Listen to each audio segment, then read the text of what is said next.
स्थूल शरीर अपन नहीं है, सूक्ष्म शरीर भी नहीं है, कारण शरीर भी अपन नहीं है। तो कोई खुशामद करेगा तो सूक्ष्म शरीर में खुशी होगी, और कोई सुविधा होगी तो स्थूल शरीर में खुशी होगी। नींद आएगी तो कारण शरीर में थोड़ा आराम मिलेगा, कारण का सूक्ष्म में, सूक्ष्म का स्थूल में। लेकिन अपने को तो अपना पता नहीं चलाना। अपन तो अज्ञानी आए, अज्ञानी होके मर गए। तो भगवान कहते हैं अज्ञानेन आवृतम ज्ञानम तेन मोहन्ति जन्तवः। अज्ञान से जिनका ज्ञान ढक गया है वे मोहित हो जाते हैं इस मिली हुई वस्तु चीजों में। करोड़ करोड़ वर्ष जिए लोग और बड़े बड़े राज किए, अभी देखो तो उनकी हड्डियां भी परिचित नहीं हो पाती। तथा किम कह रहा है आसमां ये समा भी कुछ नहीं, रो रही है शबनम में ये नजारे कुछ नहीं। जिनके महलों में हजारों रंग के जलते फानुस, झाड़ उनकी कब्र पे है और निशान कुछ भी नहीं। राजाधिराज महाराजा अन्नदाता गौ ब्राह्मण पतिपाल राजा फलाने आ रहे हैं, तेज बहादुर आ रहे हैं, जालिम खान आ रहे हैं, कहाँ मर मिट गए। कोई प्रेत होकर भटक रहा है तो कोई कबूतर होकर उड़ रहा है तो कोई चिड़िया होकर चेंचे कर रहा है तो कोई क्रिकेट होकर कुएं में पड़ा है तो कोई कुछ कोई कुछ। तो आखिर क्या मिला? मनश्चैव लग्नम गुरु अंगिपद।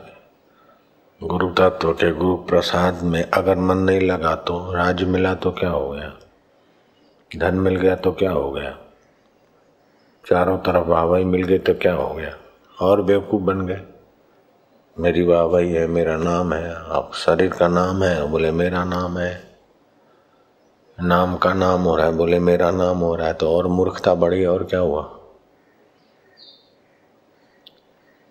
शरीर पर नाम रखा गया, उसका नाम हो गया, तो नाम का नाम हुआ तो मेरे को क्या मिला? लोगों ने वाहवाही की और शरीर को सुविधा दे दी तो आसक्ति मिली, और क्या मिला?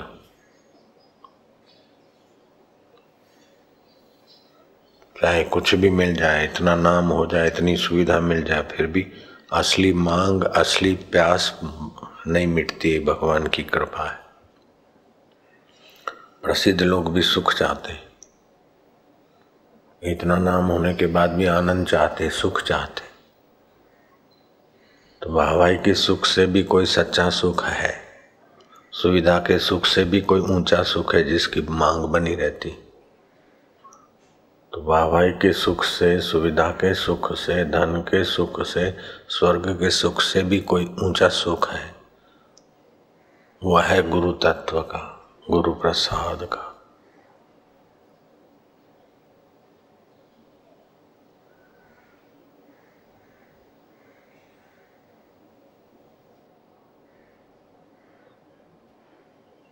यत् प्राप्त सवे दीनः शक्रादयः सर्वदेवता अहो तत्र स्थितो योगी हर्षम न उपगच्छति।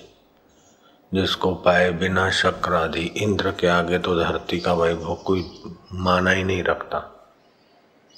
जैसे चक्रवर्ती सम्राट के आगे एक भड़भुंजे का घर क्या माना रखता है, एक बकरी चराने वाले तुच्छ व्यक्ति का क्या माना होती है चक्रवर्ती राज के आगे। ऐसे इंद्र के वैभव के आगे धरती का सारा वैभव भी ऐसे ही तुच्छ है। ऐसा इंद्र भी यत् पदम प्रेप्सवो दीना शक्रादय सर्वदेवता। शक्रादय माना इंद्र आदि से लेकर सब देवता, जिस पद को पाए बिना दीन है, आखिर पुण्य नष्ट हो जाएंगे, गिरना है। यत् पदम प्राप्त से दीना शक्रादय सर्वदेवता अहो तत्र स्थितो योगी हर्षम न उपगच्छति। उस आत्मपद में स्थित योगी ऐसे ऊंचे पद परमात्मा को पाकर भी अहंकार नहीं करता। ये भी आश्चर्य है। अहंकार करेगा तो दूसरे से करेगा, उसको तो अनुभव हो गया सब मेरा ही स्वरूप है।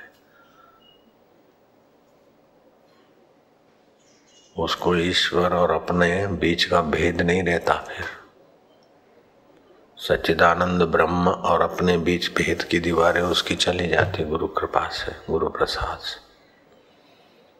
वैसे तो कृष्ण के दर्शन हो रहे थे अर्जुन को, फिर भी अपना जीवत्व था तो अर्जुन बेचारे से लग रहे हैं। हालांकि वो बेचारे नहीं थे, कितने महान व्यक्तित्व के धनी थे। इस जगत की सुंदरी भी जवानों के प्रभाव को बहा ले जाती है, लेकिन वो अप्सरा ने आमंत्रित किया। सशरीर स्वर्ग जाने का सामर्थ्य था, दिव्यास्त्र लाए और वंशी अप्सराओं में महारानी जैसी उसने संसार भोगने के लिए आग्रह किया, लेकिन नहीं, संयम का परिचय दिया। उसने दम मारा कि मैं श्राप दे दूंगी। बोले श्राप स्वीकार है, लेकिन मैं अपना संयम नहीं तोड़ूंगा। तो उसने उर्वशी ने श्राप दे दिया कि 1 वर्ष तक तुम नपुंसक रहो। तो बहादुर को नपुंसक होने का श्राप भी तो कोई साधारण नहीं है, फिर भी वो श्राप सह लिया। 1 वर्ष तक तुम हिजड़े बने रहो, और संयम नहीं छोड़ा। इतने ऊंचे संयम के धनी थे। ऐसे अर्जुन भी अभी तक गुरु तत्व का, भगवत तत्व का अनुभव नहीं किए। भगवान को बाहर तो देखते श्री कृष्ण को, लेकिन श्री कृष्ण सर्वव्यापक सच्चिदानंद ब्रह्म है। आत्म रूप में मैं ही वो हूँ और वही मैं है, ये अनुभव नहीं हुआ है। तो अर्जुन को उपदेश की, सत्संग की जरूरत पड़ती है। गुरु की बाणी, बाणी गुर बाणी विच अमृत सारा। गुरु के अनुभव की वाणी वही गुरु स्वरूप हो जाती, और उसी में सारा अमृत होता है। जो स्वर्ग का अमृत भी उसके आगे छोटा हो जाता है। स्वर्ग का अमृत पीने से तो धीरे धीरे उपभोग करने से तो पुण्य खर्च होते हैं, लेकिन गुरु की वाणी, सत्संग और आत्म उन्नति का तो अमृत पीने से पुण्य बढ़ते हैं, पाप नष्ट होते हैं, स्वतंत्र जीवन होने लगता है। अपने शरीर की सेवा जितना दूसरे से लेंगे उतना अंदर में पराधीनता रहेगी। जितना हो सके अपनी आवश्यकताएं कम रखें, अपनी सेवा हो सके उतनी कम ले। एक बार मैं गुरुदेव के कपड़े निचोड़ने चला गया। गुरुदेव नहाए थे, ऐसा जोर से डांटा कि मैं अभी तक वो बात याद करता हूँ। बोले क्यों? मेरे को हाथ है। हालांकि गुरुजी की उम्र भी थी उस समय भी, 80 से तो ऊपर थे, 85 88 से भी ऊपर थे, फिर भी मेरे को डांट दिया। और व्यक्तिगत सेवा नहीं लेते। ऐसा नहीं गुरु के चरणों में पद लगा और गुरु खा पी के और होल डोल होते रहे और हम चरण चंपी करते रहे। ये तो उन ब्रह्मवेता महापुरुषों की महिमा है।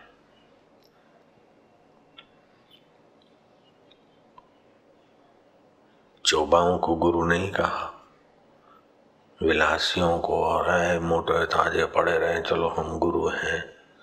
ऐसे गुरुओं की एक घटना सुना देता हूँ। किसी सन्यासी को कबीर जी ने कहा कि तुम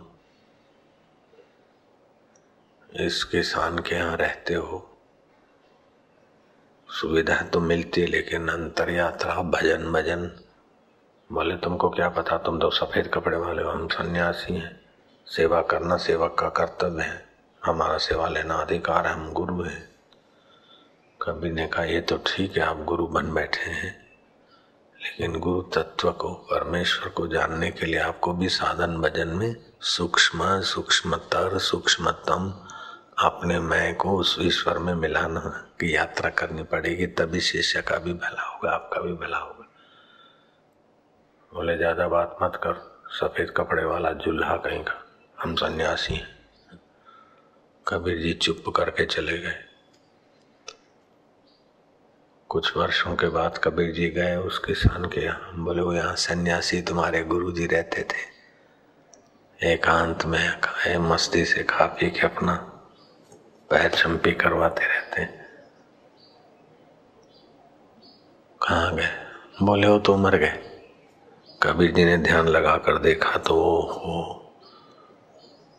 वो बैल होकर अरट में जुते और चलते नहीं, बढ़िया ढीठ है, डंडे मारते तब थोड़ा थोड़ा चलते, क्योंकि अगले जन्म का आराम प्रियता थी। तो बैल योनि में आए, जिसका लिया है उसका चुकाने के लिए। बड़ा ढीठ बैल है महाराज, ये चलता नहीं है हरामजादा, खावे खूब। कबीर ध्यान लगा के देख लिया कि वही भूतपूर्व गुरु बन बैठे थे। गुरु की महिमा जितनी है उतनी गुरुओं की ऊंचाई भी होनी चाहिए, उतनी गुरुओं की जिम्मेदारी भी है। सारी धरती का राज मिल जाए और गुरु के चरणों में प्रीति नहीं तो वो मूर्ख है।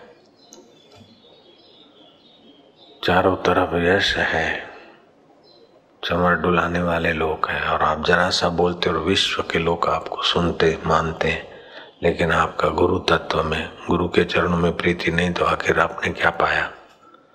तो ये गुरु तत्व कितना ऊंचा होगा, गुरु चरण कितने ऊंचे हैं। मेरे गुरुदेव हंसी हंसी में ऐसी ऊंची बात कह देते कि गोपो विजी टोपो गिसकी बैठो गद्य थे। गोपा टोपा डाल के गुरु पद का और गद्दी पे बैठ गया, मैं भी गुरु। लेकिन गुरुओं की कमाई तो करनी पड़ती है क्या? गुरु तत्व परमेश्वर को पाना होता है ना। हम तो रातियां जगे हैं। दुख किसको होता है, सुख किसको होता है, मरता कौन है और जन्मता कौन है, जन्म मरण कैसे मिटता है, जहां मौत नहीं वो कौन है, और मैं और इसमें क्या फर्क है? गुरुओं के उपदेश को राम जी सुनते, भगवान राम, और रात भर विचार करते, प्रभात को फिर संध्या करते और कथा में पहुंचते थे। भगवान राम, भगवान कृष्ण, गुरुपद तो भगवान भी गुरुपद के आगे शिष्य बन जाते। ऐसा गुरुपद कोई मजाक की बात नहीं है। बस यूं कर दिया, फोटो निकलवा दिया, चलो अपना बना दिया कुछ थोड़े बहुत खुशामद खोर और बन गए गुरु। ये तो बहुत खतरा है। हालांकि ऐसा करना कोई बुरा नहीं, लेकिन जिन्होंने पाया है उनका ये सांत्वना भरा संकल्प ठीक है। लेकिन सभी लोग दांत निकालते रहते हैं, आशीर्वाद करते रहते हैं, ये तो गुरुपद की मजाक है। गुरु ब्रह्मा गुरु विष्णु गुरुदेव महेश्वरा। गुरु साक्षात पर ब्रह्म, ब्रह्मा विष्णु महेश से भी ऊंचा पद है, साक्षात पर ब्रह्म। तस्मै से गुरुवे नमः। ब्रह्मा जी सृष्टि करते हैं और हमारा शरीर बनते हैं, धन्यवाद। विष्णु जी पालन करते हैं, नमस्कार। शिव जी फिर सफाई करते हैं, नई परंपरा की। जहाँ उत्पत्ति है वहाँ विनाश है, तो बीच में पालन भी है।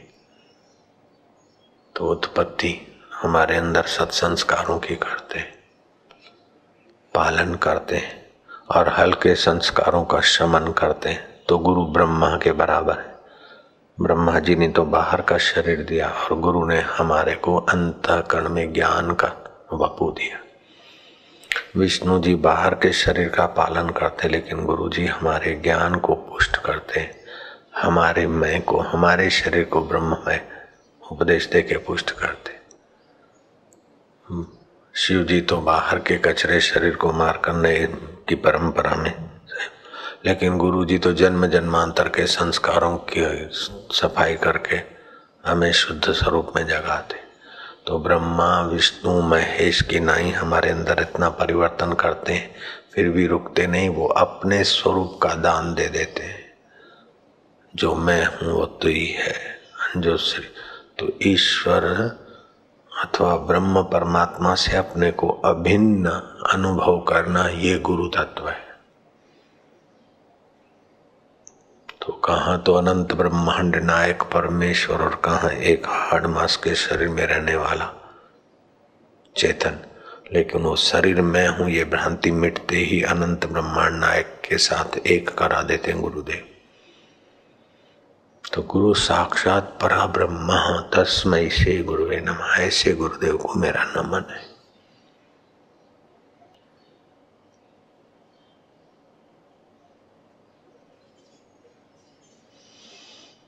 फिर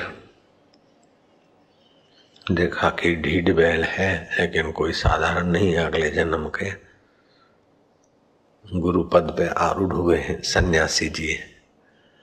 कबीर को दया आई, उस बैल के कान में जाके कहा कि महाराज आप खाया पिया है गुरु के नाम पर, चुकाना पड़े, डंडे खा के चुकाओ चाहे अपने आप चुकाओ, आपकी मर्जी है। आप तो बुद्धिमान थे, दीक्षा लिए थे, एकांत में रहने का सद्गुण भी था, लेकिन गुरु तत्व को न जानकर फिर गुरु पद का भोग आराम प्रियता ने आपको देखो इस योनि में ला दिया। तो आखिर सद्गुण तो कुछ तो थे, तभी तो साधु बने थे, लल्लू पंजू थोड़ी बनता है। बस वो बैल शरीर में जो साधुताई का गुण हो जाएगा, फिर तो अरट ऐसा दौड़े बैल, धमाधम चुपते करने में लग गए।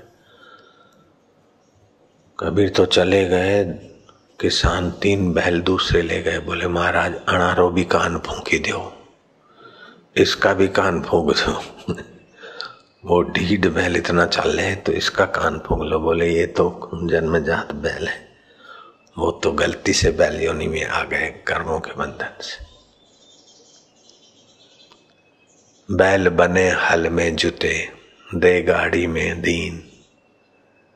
फिर गाड़ी के धकेलने की भी काबिलियत नहीं रही तो फिर कोल्ही के तेली के यहाँ बेच दिया।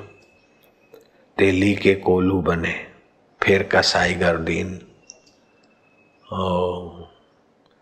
तेली के यहाँ कोल्हू खींचने की काबिलियत नहीं रही, बूढ़ा बैल हो गया तो कसाई के घर दे दिया। वो फिर दूसरी घटना है कबीर जी के जीवन की। वो दूसरा कोई किसान था, वो भी बैल बन के आया अपने बेटों के यहाँ। बेटों का क्या होगा और मेरे खेती का क्या होगा, उस चिंतन में मरा। बड़ा प्रसिद्ध जमींदार था, गुरु चरणों में प्रीति नहीं हुई तो ले बैल बने हल में जुते, ले गाड़ी में दीन, तेली के कोलू बने, फिर कसाई घर लीन। बोटी कटी, गर्दन कटी, खाल उतरी, चमड़न मढ़ी नगार। वो चमड़ा नगारा बजाने वाला ले गया। बोटी बिकी, चमड़न बनी नगार। कुछ कर्म बाकी रह गए, उस पे पड़ गई मार, धम धमाधम नगारे पर चोटें लग रहे। ले तथा हकीम बड़ा जमींदार हुआ तो क्या हो गया, बड़ा प्रसिद्ध हुआ तो क्या हो गया। जिससे तेरा शरीर मैं है, उस मैं परमेश्वर को जाना, नहीं जाना तो तथा हकीम। धन पा लिया तो क्या हो गया, सर्टिफिकेट पा लिया तो क्या हो गया, नौकरी मिल गई तो क्या हो गया, शादी हो गई, बेटे आज्ञाकारी है, पत्नी मधुर भाषिणी है, लेकिन मौत तो सिर पे है और फिर जन्म और मरण चालू है तो क्या झक मार लिया। जरा एकांत में रहूं, बड़ी सुविधा हो जाए फिर भजन करूंगा। तो सुविधा का भजन, सुविधा नहीं होगी तो भजन चला जाएगा। फिर तो भजन कर, सुविधा अपने आप आएगी। और भजन करे सुविधा है, ये लालच मत रख। तो भजन का मतलब क्या महाराज, रसनम लक्षणम भजनम, अंतरात्मा का रस आने लगे। जो परमात्मा है वो सत्य है, शरीर असत्य है। परमात्मा वो चेतन है, शरीर जड़ है। परमात्मा है वो आनंद स्वरूप है, शरीर दुख रूप है। कितना भी नहलाओ पिलाओ खिलाओ फिर भी कोई न कोई फरियाद करता रहता शरीर। तो आपका सत्य चित्त और आनंद स्वरूप जो आत्मा है, उसी का ध्यान चिंतन जप के द्वारा उसी के सत्यता को, चेतनता को, आनंदता को जगाना, इसी का नाम है भजन। किम लक्षणम भजनम, रसनम लक्षणम भजनम। फिर शबरी भीलन की बुहारी गुरुद्वार पे लगती है और रस आ रहा है, भजन है। हनुमान जी राम काज बिन कहाँ विश्रामा, सुरसा जैसी औरत को भी सबक सिखा देते। रावण के यहाँ भी इतने कष्ट सहकर भी काम में लग जाते। निष्काम कर्म योग ये भजन है। अपने स्वार्थ के लिए संसार है और ईश्वर प्रीति के लिए कर्म भजन है। ऐसे भजन तो करते हैं लेकिन मेरा ये हो जाए वो हो जाए तो ये संसार है। सरकने वाली चीजों के इरादे से जो कर्म है उसका नाम है संसार। शाश्वत परमेश्वर को पाने के जानने के लिए जो भी कर्म है उसका नाम है भजन। भोजन बनाना भी भजन हो सकता है। परिवार से मेरे को कुछ लेना नहीं, अपना कर्तव्य किया चलो। बाहर से कुछ लेना नहीं, सुख सुख अपना अंदर का। बाहर से शरीर को जिलाने के लिए खाया पिया दिया बस। बाहर बहुत लोगों से परिचय नहीं, ये काम में आएगा वो काम में आएगा। तेरे सारे विश्व का स्वामी अंतर में और दूसरों की खुशामद करके ये काम में आया, ये काम में आएगा, ये काम में आएगा, तो तू अंतर्यामी का अपमान कर रहा है। तो अपना कर्म कर ले, वो काम में आए, वो मेरे को काम में आए, वो मेरे को काम में आए, तो तेरा अंतर्यामी निकम्मा है क्या? वास्तव में शरीर और संसार निकम्मा है, काम में तो परमात्मा सत्ता ही आती। तो जो शरीर को महत्व देते हैं, संसार की चीज को महत्व देते हैं, उनके भजन में कोई बरकत नहीं रहेगी। लेकिन जो परमात्मा को महत्व देते, परमात्मा सुख को, परमात्मा ज्ञान को, परमात्मा आनंद को, वे धन्य है। ऐसे लोगों के लिए शिव जी कहते धन्या माता पिता धन्यो गोत्रम धन्यम कुलोद्भव धन्या च वसुधा देवी। वो भूमि धन्य हो जाती है। यत्रता गुरु भक्तता, ऐसे गुरु भक्त हैं जहाँ रहते हैं वो भूमि धन्य हो जाती। आप इस भूमि को साधारण मत समझना, ये तीर्थत्व है इसमें। यहाँ जाबल्य ऋषि ने कितने वर्षों तक भजन किया। हम घूमते घामते आए, वो मोक्ष कुटिया 3000 रुपये में भोयरा और रूम बनवाई हमने खड़े होके। हमारे को पता नहीं था कि इतना सारा होगा, लेकिन भूमि की मांग थी और 30 साल से सतत वही जप तप ध्यान लग रहा है। हालांकि औद्योगिक नगरी है, प्रदूषण का वातावरण चारों तरफ होते हुए भी इधर आते ही इस रेंज में मन बदल जाता है। ऊंचे ख्याल, ऊंचे सत्संग, ऊंचे भाव अपने आप उभरते। तीर्थी कुर्वन्ति तीर्थाणी, जिनका तीर्थत्व जगह है वो जहां जाते वहां तीर्थ बन जाता है। तो आप परमात्मा में टिक जाओ तो फिर आपका घर भी तीर्थ बना लो। पूरा घर तीर्थ नहीं होता तो एक आध छोटा कमरा ही रोज वहीं ध्यान भजन करो, तो उसमें तीर्थत्व के प्रमाण आएंगे।